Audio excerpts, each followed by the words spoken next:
Ladies and gentlemen, boys and girls, children of all ages, it's another episode of Geek Smack, episode number 241.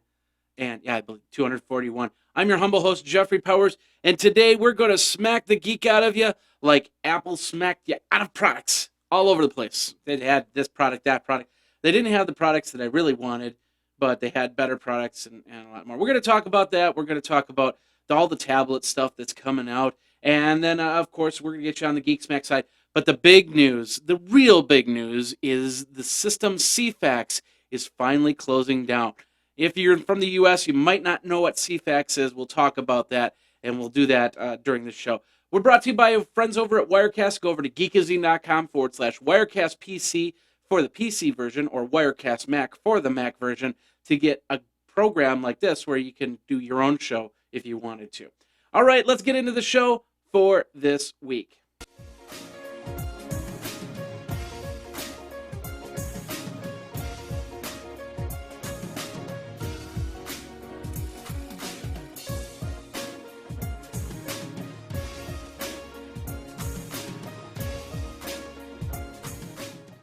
Ladies and gentlemen, boys and girls, children of all ages, welcome to the show we call Geek Smack, the show where we smack the geek out of you like putting a disco Jesus on your lawn. Does Jesus do Gangnam Style? Anyway, my name is Jeffrey Powers. If this is the first time that you've come to the show, thank you very much. We do this every single Tuesday for Wednesday consumption, even though it's been kind of late nights Tuesday. After this week, I should be back to a normal schedule. I'll be really happy about that. They've been redoing the roof, and apparently there's been a lot of rain here in the area. So they actually ripped up a part of the roof, and last night, a little bit of seepage. I got a water stain on the ceiling. But then went to breakfast and came back, and they were gone, and it was raining. Got into the house, and all I could hear was tit tit tit tit tit tit tit tit. I look in at the front window, and there's water just coming down on the window. I was like, this isn't supposed to be happening. So grabbed some buckets, grabbed some towels, and got it all sopped up, and called them up and said, hey, get over here now, because we've got rain over on this side of town. Oh, it's not raining over here. Yeah, but it's raining over here, and it's getting in my house. So, yeah, you need a roof, and this one needed to be redone. So I'm not blaming anything. Is what it is. And by this time next week, I'll have a brand new roof on the house. In fact, they've got this side done. They're working on this side tomorrow, and then they work on the back end for maybe a Thursday or Friday, and then they're done. And then we can get back to normalcy. So, which I'll be really happy about, because I'm tired. We're late night. This is a late night show for this time. I used to do my show pretty late night, but you get kind of get used to that at mid-afternoon time, and your chi, your flow is all messed up. So, all right, I want to show you something here. I know we're going to be talking about a bunch of tablet stuff, but I want to show you something that I got in the mail just the other day. This is the HP touchpad tablet. This is the tablet that HP put out last year, and then Leo Apotheker, the CEO at the time, decided to nix it out. So basically, sorry about the reflection here. I'm going to try and keep it as minimal as possible. So I got this touchpad in the mail, and the reason why is because they are doing a WebOS open source. Oh, there's something loaded up. There's a web page loaded up. They're doing an open source WebOS, and because of that, they want to get the word out, and they want to reinvigorate the product. So therefore, what I'm going to be doing is I'm actually going to be writing a couple articles, doing a couple videos on how to use your touchpad with the new WebOS.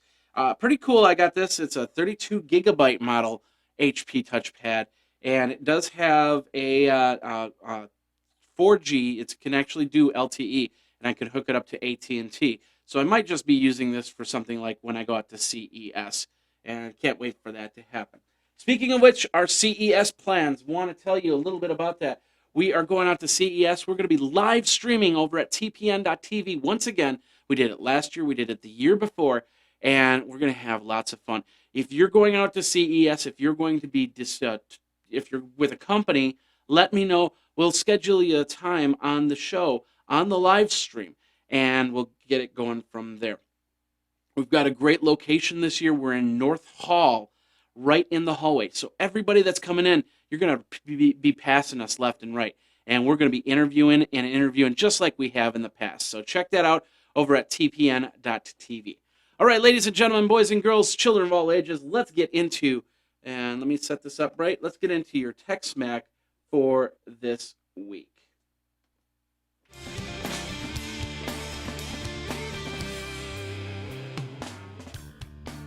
All right, and of course, the show, this first part is brought to you by our friends over at Citrix and GoToMeeting.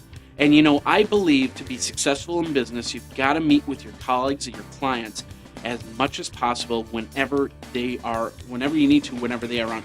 But you know, you're not in the same room. I mean, my clients and colleagues are not in the same room with me. They're not even in the same state with me. So you have to make do with what you got. That's why you need a program like GoToMeeting, which is a program I use, and I've used it for many times. Like, for instance, we did the roundtable this last week where I talked about the 30-second promo for podcasting, and Todd Cochran talked about the new Blueberry stats, and he also talked about the additions that he put into his mobile podcasting rig. So it's a great program. For 4 years, it's never failed me. Always been able to run a meeting, and we can do it on PC, we can do it on Mac, and now I find out that not only can you join a meeting on iPad, you now have the ability to start a meeting on iPad. I saw that on the website the other day, and I was just like, whoa, I don't have all the details on it just yet, but I can't wait for that to happen. So, but basically, you want to meet with people face to face, so you're more likely to see eye to eye. And that's why it's so easy to join a GoToMeeting session and be a part of this great experience. Check it out. Put it in your IT toolbox yourself. 30-day free trial for this special offer. Visit GoToMeeting.com. Click that Try It Free Now button. Enter in the code PODCAST. Podcast will get you 30 days of this great software over at GoToMeeting.com. All right, ladies and gentlemen, this is the Tech Smack for this week. We're going to start over, and we're going to pretty much glaze over this really quick. You've probably heard left and right and up and down all about this new Apple event, and we're not going to talk about the iPad Mini. In fact, I just got done doing an iPad 365 episode. One of my other shows is called iPad 365, where I review iPad apps, and I dedicate the show on the new 4th generation iPad and the iPad Mini, and give you a couple reasons why you might not want to get an iPad Mini unless you're looking for size difference than anything. But basically, the new iPad Mini 7.9-inch screen compared to the 9.7-inch Apple screen for the iPad. iPad 4th generation is basically got the A6 chip in it, the A6X chip, which is the same as your iPhone 5 has. So it's going to double benchmark speeds, and it's very, very thin. Now, the other things, and we've got everything over here at BuzzFeed.com. They did a quick synopsis, and I really love how they did this. First of all, the new iMacs have been updated, and the new iMacs are apparently as thin as the tablets themselves, or a MacBook Air or something like that. Unfortunately, I have a feeling that these are going to be all unibody designs, which means there's no way you're going to be opening up that iMac at all. And there's no way that if it breaks, you're just buying a new iMac. And that's the one thing we talked about it last week with the MacBook Air. And that's one reason why I'm sorry, not the MacBook Air, but the MacBook Pro with Retina display. That's one reason why I'm really debating whether I get a MacBook Pro with Retina display or something else. But it'll be super thin. If you don't need to open it up, this might be the computer to have for you. Also, they've come out with a 13-inch version of the MacBook Pro Retina display. So if you don't want that size, you don't want the 15-inch, you can get a 13-inch laptop. I don't know. I don't see myself getting a 13-inch laptop. Some of you might love it, but it just doesn't register for me. I need to have at least a 15-inch laptop. I'll have a 10-inch iPad, and that's going to be perfect for me. But then, yeah, I miss the 17-inch screens to be truthfully honest, because I need that real estate sometimes. So, but I have ways around it. Like, for instance, I have the iPad and I use an app called iDisplay, which turns it into a second monitor. So I can get by. I don't see myself with a 13-inch iPad. I think it'll be, or I'm sorry, MacBook Pro Retina. It'll be too small for me. The new Mac Minis also came out. They updated to the what is it, the Sandy, whatever processor that they're coming up with now. You can get it with SSD or you can get it with a hard drive. Of course, if you get it with a hard drive, it's going to be a lot cheaper than if you get it with SSD. Same thing with the MacBook Pro Retina. It's all about if you need storage or if you need speed. And the prices for the MacBook Pro started about the Mac iMac started about $1,600. I think maybe the MacBook Pro also starts at $1,600. Mac Mini, all the prices pretty much stay the same once they've been set. So your new iPad is going to still be $499. Your Mac Mini is going to still start at $600. They're really nice because I think that's a good solid foundation. Because then when the next Mac Mini, it's $600, you can save up for that. So still debating. I need to get another Apple iOS device to run successful video. And so I don't know which one I'm going to get just yet. And I noticed behind me, interesting, I forgot to turn that on, so I'll just turn that off for now. Just had the Windows logo coming around. So anyway, that's basically it. You can check it out at BuzzFeed. I'm not going to go, I went way too long in what I really wanted to talk about with this, so let's move on from there. Let's talk about Amazon.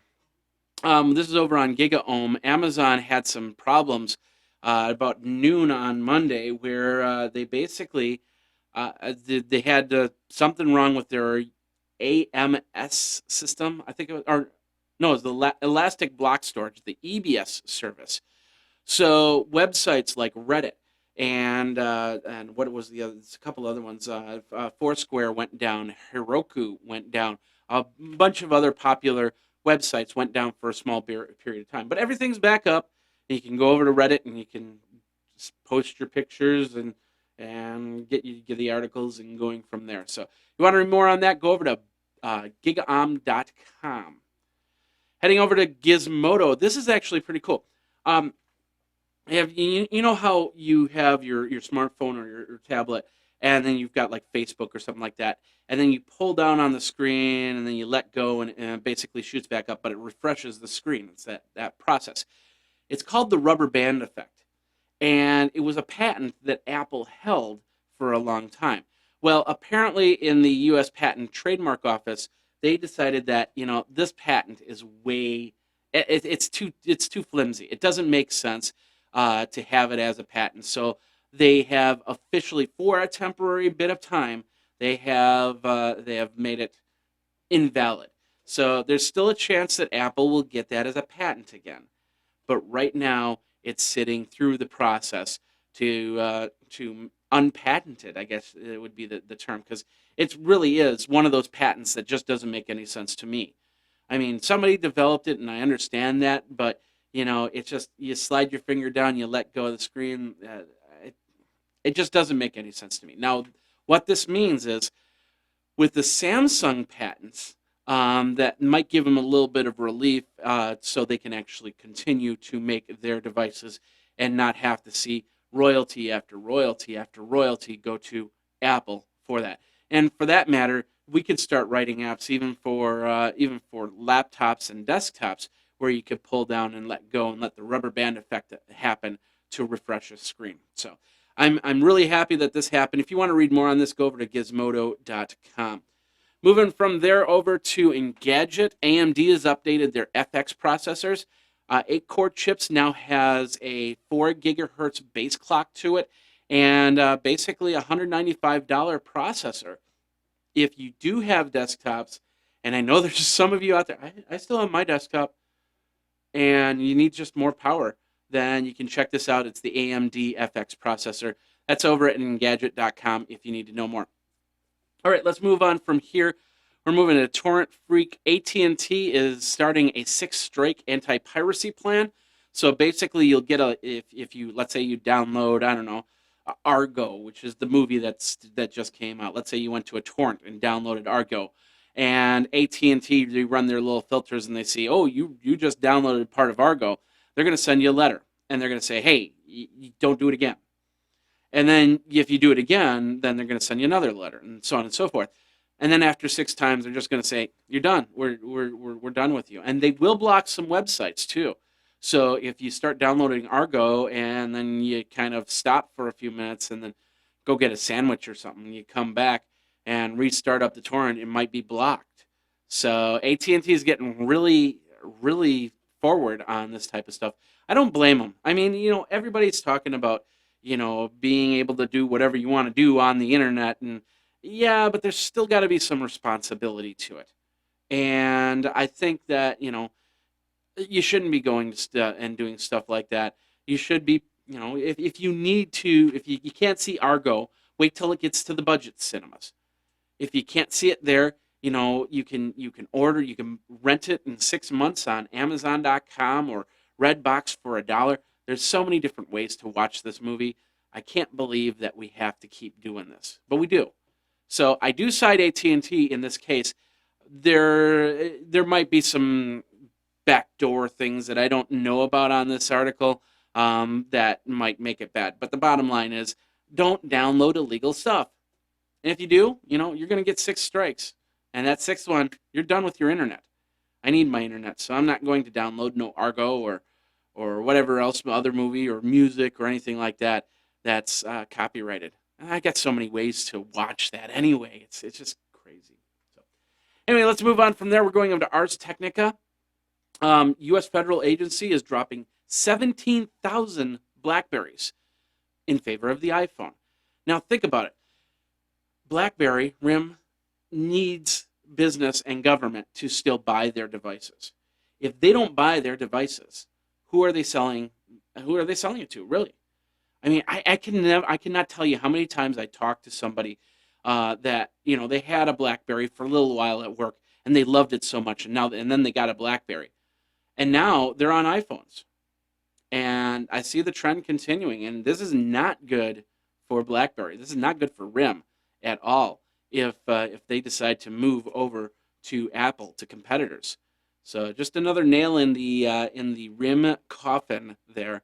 And it's kind of sad, but what can you do? So if you want to check it out, go over to arstechnica.com. All right, I think I missed over an article because I now am on this one. But basically, we're talking about the 2 other events. Now, we talked about the Apple event, happened earlier today on Tuesday. Of course, on Friday, the new Surface. And of course, I have this graphic. I forgot to. Let's play the countdown to Surface.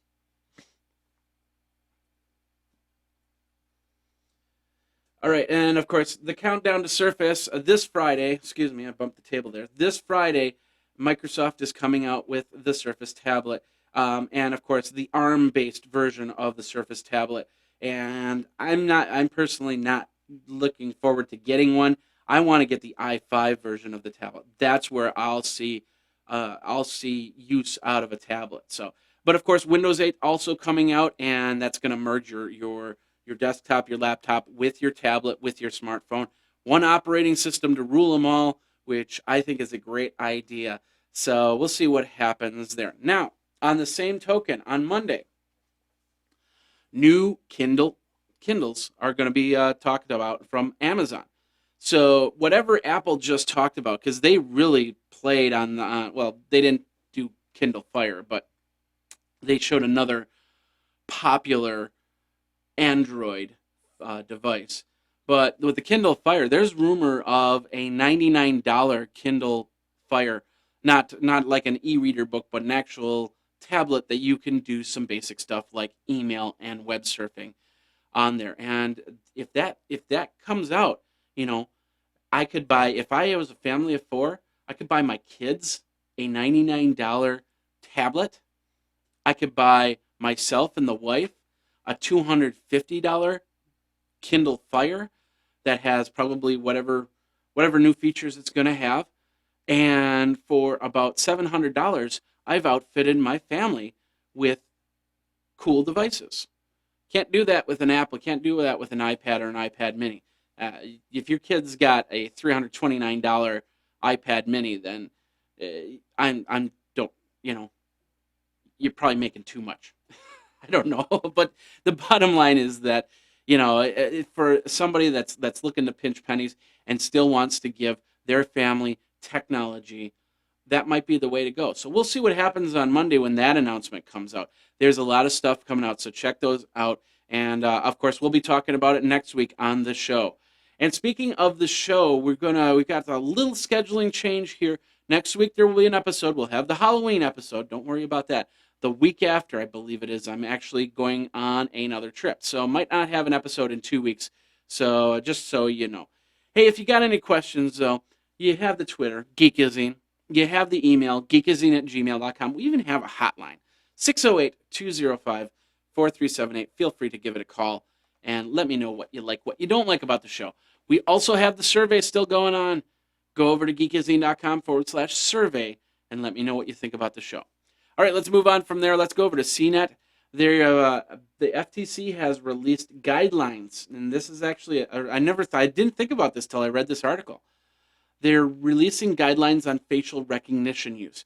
Now, what they're saying is they don't want to see computers, like for instance, you'll see a lot of digital displays, and those digital displays are in like bathrooms and stuff like that. They don't want to see facial recognition inside a bathroom. They don't want to have kids get facial profiling. They want to set guidelines so your rights aren't being trampled on simply because of this technology. And I think it's a great idea. So pretty cool stuff. If you want to read on this, this is over at cnet.com. Moving on, we're going over to Forbes.com. Samsung has denied reports of terminating LCD shipments to Apple, which was a report that happened about 24 hours prior. They basically said, well, if with this lawsuit and this $1 billion, it's costs too much money to do business with Apple, especially since we give them all these discounts. So we're not going to do it. So, and whoever said it was premature in saying that. It probably got joked around or something like that, or even thought of doing it. But they came out with an official statement saying, no, that's not the case. We'll still sell LCDs to Apple. I don't know if Apple would want to buy LCDs from them right now, but they will still do that, and there's no issues there. So if you want to check that out, go over to Forbes.com. I skipped over another article because I didn't have the one article. We're talking about Zynga. First of all, during the Apple event, apparently Zynga did some house cleaning and laid off a bunch of people. So it's sad to hear that over at Zynga. Of course, I visited Zynga's San Francisco office it's about a month and a half ago, and had a lot of fun there. So they got to do what they got to do, and maybe they'll get those jobs back. We'll see what happens there. But Zynga is making a gamble. They are starting an ad platform.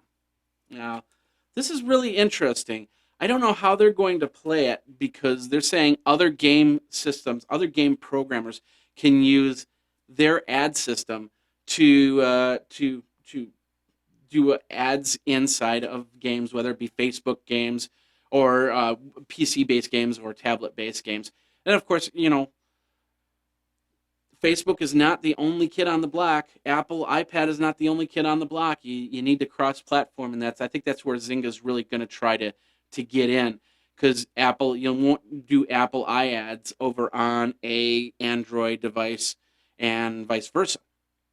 So pretty interesting stuff. What I really would like to see Zynga do is actually open up a API where you can go to a website and you can play different games that are created by third-party companies, third-party people that are just, part-time gamers or something like that. Maybe get a group together and they put together a game in a weekend and then push it out. And then Zynga then reviews it. It gets plussed, it gets minused. And then if it gets popular, then Zynga makes an offer to the game, the people that created the game. And if there's a price on it, Zynga gets a percentage of that, and they get another percentage of that, 37, 70, or whatever they want to do. That would make more sense to me. But right now, they're going to try ads. We'll see what happens there.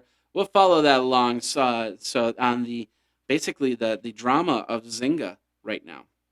All right, let's get back into the main show here. This is actually a very sad thing, and I'm a big fan of Amazon. I have my Amazon Prime account. You can always go through my affiliate links to get Amazon products. And I encourage you to do that because that's what keeps the lights on for me over at Geekazine. But apparently, and this didn't happen in the United States, this happened over in, where was it? Well, basically what happened was a person by the name of Lynn, she had an Amazon account, or he had an Amazon account, and this person had lots of movies, lots of TV shows, lots of books and stuff like that on the account. All of a sudden, one day, can't access the account, gets an email from Amazon saying, this is linked. We know that you were another account that actually we had to ban, so we're closing this account because of that. So they went through the email process, and they went back and forth, and they said, okay, why? Tell me why it's being banned. And all they would get would be form letters coming back. Jeff Jarvis, I saw, just picked this up earlier today, and he asked his Amazon affiliate why that's happening. But the bottom line is this. Just so you know, Amazon doesn't have an 800. I know in the United States they have an 800 number. I'm pretty sure Amazon.co.uk also has a phone number you can call and talk to a live person and say what happened here. I did that 2 months ago. I had a CD that was supposed to be royalty free, and then I used some of the tracks on a video, and then that turned out to not be the case. And I called up Amazon and said, hey, you need to take this down. This is not right. And so we went through a process there, and I actually talked to a human, and he actually followed the case because it spanned like 3-4 weeks. So there is a way to talk to a human over at Amazon. Just remember that. This case, they basically emailed back and forth and got form letters. In the meantime, they didn't have an Amazon account. So we're going to see this unfold. We'll see how this works. But just so you know, when you're reading this article, remember, if you have problems like this, there is an 800 number that you can call for Amazon. So, well, the name of the website is called Becklund.net, and I believe it's in Swedish. So, the actual post is in English, so you can read through the whole thing. So, and go from there. All right, and that does bring us to the end of the Tech Smack section. What'd you think? Did you like it? Did you not like it? What did anything that you want to talk about? Any of these articles? Let me know. Twitter me at Geekazine, geekazine@gmail.com. All right, we're going to talk about Ceefax and how it's going down, and the end of the analog era is happening. We're going to do that, but first of all, we've got Geek Smack to do. So I'm going to take a drink of water. We'll be right back.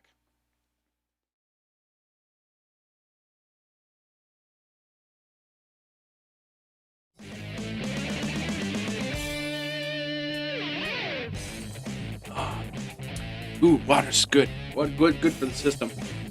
Of course, the Geek Smack section brought to you by our friends over at Zag. I've now got an HP touchpad. I've got an iPad. I've got an iPhone. I want to protect it. I've dropped my iPad twice now. And because of the protection of the case that I have, it's not seen any damage. No cracked screens, no dents, no dings, no nothing. I love it. Even the case, they finally showed a little bit of wear and tear. But, we're talking solid devices here. And they've also got the invisible shield for many different devices, including my touchpad. So I can actually put it on top. That way I don't scratch the glass. That way if I drop it, it has a better chance of not cracking. And now with their extreme shield, you could actually do almost anything. They have a video out there where they're shooting bullets at it, and they're throwing it on beds of nails and stuff like that, and they're picking up the iPhone. It's like no cracks, no breaks, no nothing. And it does come with a guarantee, and that's pretty cool. So check it out, Zag. And they have other cool products like this right here, the Zag Spark. This is the charger. You plug it in. It fills up, and then when you need your smartphone or tablet to be recharged, you can use this to do that if you don't have a plug nearby. They just reduced the price to $79.99. Use that code Geekazine. You'll get 20% on additional. Now, that doesn't, it's for up to 3 items. It cannot include Bluetooth keyboards and discounted items. I don't think this is discounted. I think they just did a price drop. So you still should be able to use that 20% discount. If you can't, let me know, and we'll go from there. But check it out. Go over to geekazine.com/Zag. Geekazine.com/ZAGG, and you'll get to this web page right here. And of course, as you can see, there got stuff for the iPad mini too. So if you're planning to do that and make that happen, then you're good to go.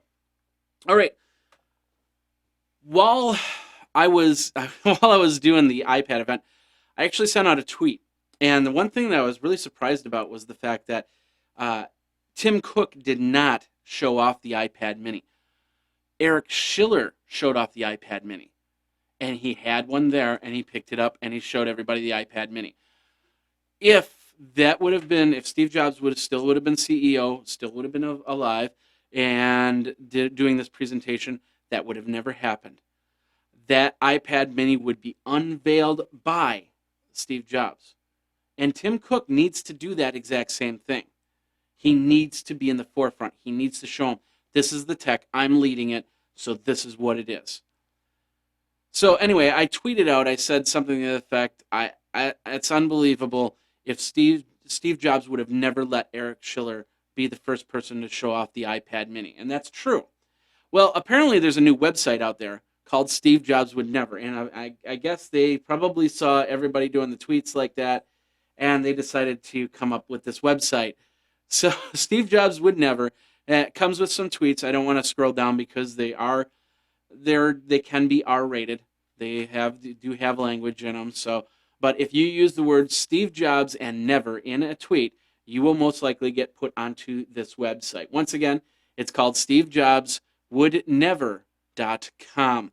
And we'll see how far that goes there and if it actually does anything in the webosphere. But if you want to check it out, I got a link in the show notes. All right, over at Redbubble, I love this. This is for all you Beatles fans and all you Fantastic Four fans. It's called the Fabtastic Four, and it's a T-shirt that you can get over at Redbubble. Price on that's $27.61. So if you want to check that out, go over to redbubble.com. All right, let's move from there. We're going to go over to io9.com. Looks like I got some broken links here, so let's see what I can do. This is actually a cool sound. I'm not going to play the sound. You can go over to io9.com, but you have a beluga whale, and apparently they'd like to mimic what you do, and this one apparently wants to mimic how you talk. And they recorded a bit of this, and they're showing this on io9, and it's kind of sounds like an old record player that has a lot of pops and scratches to it, and you can just barely listen, or maybe like a phone conversation, something like that. So if you want to check it out, go over to io9.com. Kickstarter of the week. I used to wear a fidget ring, and a fidget ring or spinner ring was a ring you wore, and basically it would spin. So I would sit there and I would actually spin it or fidget with it by spinning it just randomly. But now there's a purpose with this ring. This is actually pretty cool. Just started. They got 59 days to go. They're looking for $23,000, and I think I'm going to back them on this. It's called the Dice Ring, and they've got different types of dice rings. This one, it looks like a 20-side dice ring. For all you D&D people out there, this is going to be perfect. So you can have different types of rings. They have double rings, like for instance, as you see on the bottom row there, they've got 2 rows. So if you've got 2 sets of dice you need, you can get that. Or if you just need single dice, up to an R20. So there's no R100 just yet. So, and of course, we'll see what happens. But my ring size, my fingers are not small. In fact, I think my ring finger is a 15, if I remember correctly, when I got that fidget ring. So, but if you're a D&D geek and you need to have dice nearby, why not use your finger? Flip it like that, and you died. Sorry. Anyway, check that out. It's the Kickstarter of the week over at Geek Smack. And it's pretty geeky, too. So, speaking of geeky, check out the world's geekiest bar, and it's open in Paris. So if you want to fly over to Paris to check it out, you can.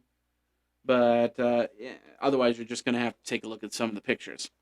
So they've got bat lifts, and they've got Millennium Falcons. That's what that is. And they've got cool places to sit and look at all the cool geeky stuff on the walls. and I bet you could probably have like Rubik's cubes. This is one of my favorite ones. In case of revolution, break glass, and you can wear your anonymous mask there. So pretty cool stuff. If you want to check that out, go over to Wired.com. All right, last part of the geek section will get you going. Oh my God, it's the Disco Jesus.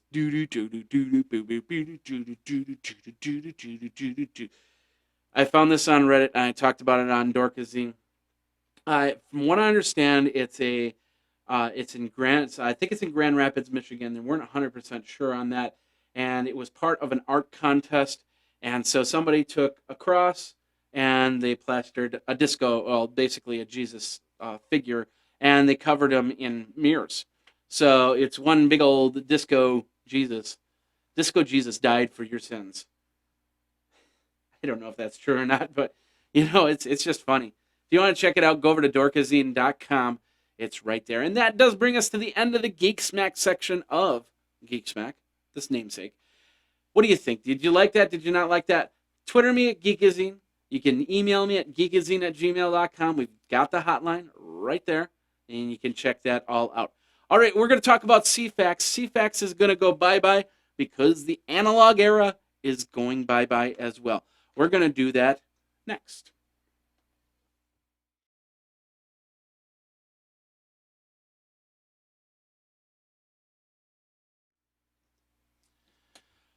All right, you might be watching the video version, but we also have an audio version, the podcast, 6th season of Geekazine and Geek Smack. And if you want to check out the version, if you can't watch it in video version, you want to watch it in audio version, there's Stitcher Internet Radio.